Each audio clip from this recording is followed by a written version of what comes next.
there running today. What's any word on his status? Yeah, progressing well. He's a good healer, Richie, so he's met, I think, every marker that he was supposed to meet. 4 to 6 weeks, 4 at the good end, and 6 at just being a little bit more secure. It's coming very soon. He's hit his markers. I'd anticipate Lorenzo maybe next week. We'll see how he goes through the training, but could be good for minutes coming into that match next week. Fingers crossed. Next, not the cup game, but the weekend match we'll be looking to see. I don't think we saw Jaquil out there. What's the word on him? Yeah, hamstring in the Orlando match, so he'll be 4 weeks. Yeah, grade 2. Another blow. But I think you just get used to it now. It's part of what we're dealing with, and I think players like Jaquil, because of their limitations on our squad, those players have been pushed to their red minutes, and they're right on the thresholds. And when you've got people at thresholds, then there's potential to break. So gutted, but he's a quick healer. He'll be back quick. Your thoughts about CS Saint Laurent winning another David versus Goliath game? Yeah, I mean, exciting. I mean, that's what cup games are about. You just don't want to be on the other side of that situation. They're an exciting team. I enjoyed watching them last night. A lot of individual talent, and I think, again, if we don't get the mentality right in a game like that, you could go there and be in a lot of trouble. Setting a goal record? Every game we have targets. We'll always look to see what we can be first at. So I think when you're going away from home, the main thing is to get out there with an away goal. That's the main thing. I think when you're at home, on your field with your fans, on your blades of grass where you've manicured it, and you've got a focused team, you can start looking for firsts at things. But away from home, just get the results and get a goal on your goal difference. You're back in the top 4 now, John, which is where you said you wanted to be. With a stretch of home games coming up now, cup apart, is this a chance to kind of solidify the position? Yeah, these are big games, but I keep saying this in MLS. You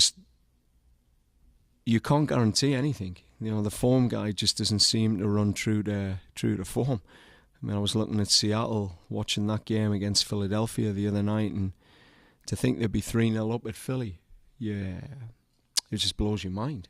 And that's what you'll see with Dallas. They got to win this weekend. I think they've suffered, like us, they've had a pretty rough injury list. They probably maybe tied with us, or we're slightly ahead on the amount of injuries we've had. But they'll have Ferreira back this week, and when Ferreira and Ariola play together, that's a real good combination. They've had many years in the US team and at Dallas where, we know that when them two are on the pitch, this is a really dangerous team. So, the form guide, they got a win last week, and we seen what KC did when they came here. We were a little bit loose, and we give them big opportunities, and they took them, and I think they'll be exactly the same. So I think this game is a huge match for us. We have to be super disciplined and not take anything for granted. I can't look at a form guide that you've beat Orlando in Orlando and think that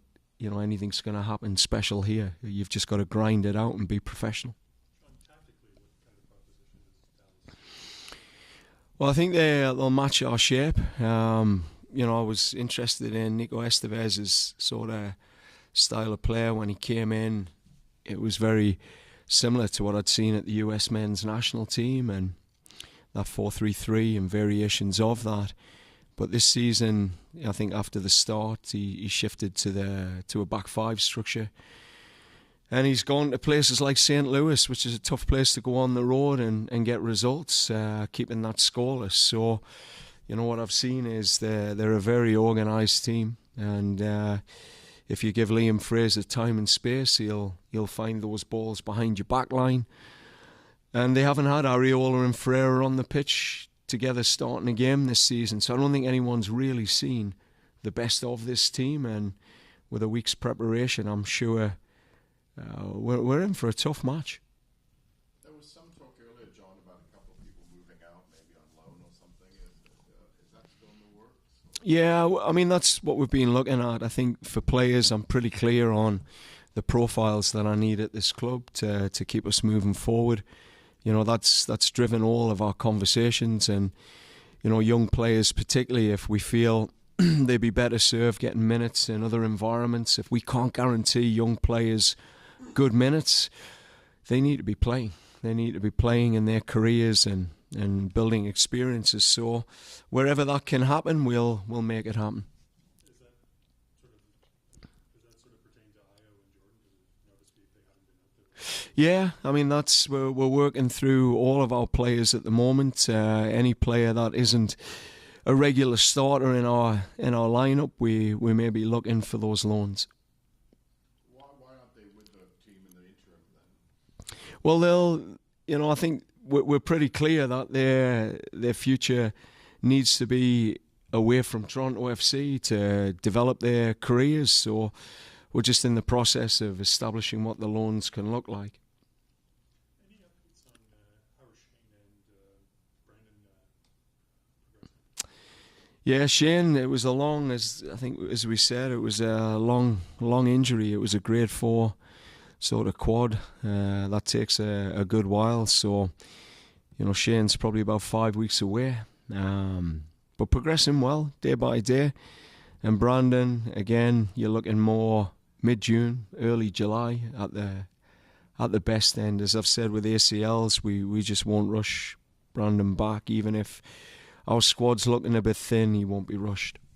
John, I think I'm correct in saying you only have one more game on turf against Atlanta. I might be wrong. Knowing that, and the fact that you're training out on the grass now, because the bubble down is at the training ground, how good is that? I mean, Yeah, big. It's huge.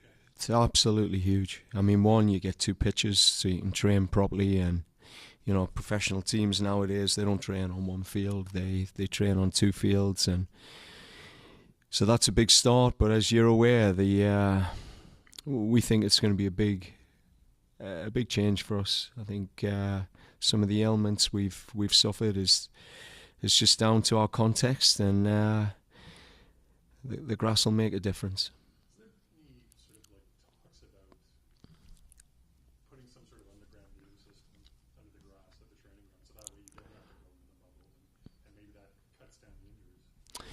Yeah, I think there's just multiple factors to this, because even with the underground heating, you could be training in -13. So, you know, guys in the cold, there's just days where even that then becomes high injury risk. You know, when you're trying to, because of the cold. I think one thing we looked at there, John, was the potential of spending some time out of the Toronto environment. If I could do this again, I think partway through that start of the season, we would have maybe took a week down in Miami somewhere to just get onto the grass and break the monotony of the turf training. So, you know, rather than basing ourselves here between your midweek games, there's an opportunity to actually go and base yourself, you know, where, again, you break the monotony of turf training. You're talking about like at the start of the season, or Yeah, at the start of the season. Yeah. I think there's opportunity. Like, we were just trying to think out of the box what we could do differently.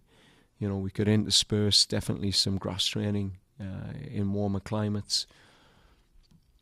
So looking for ideas for next year for sure, learning the lessons. Thanks, guys. No, cheers.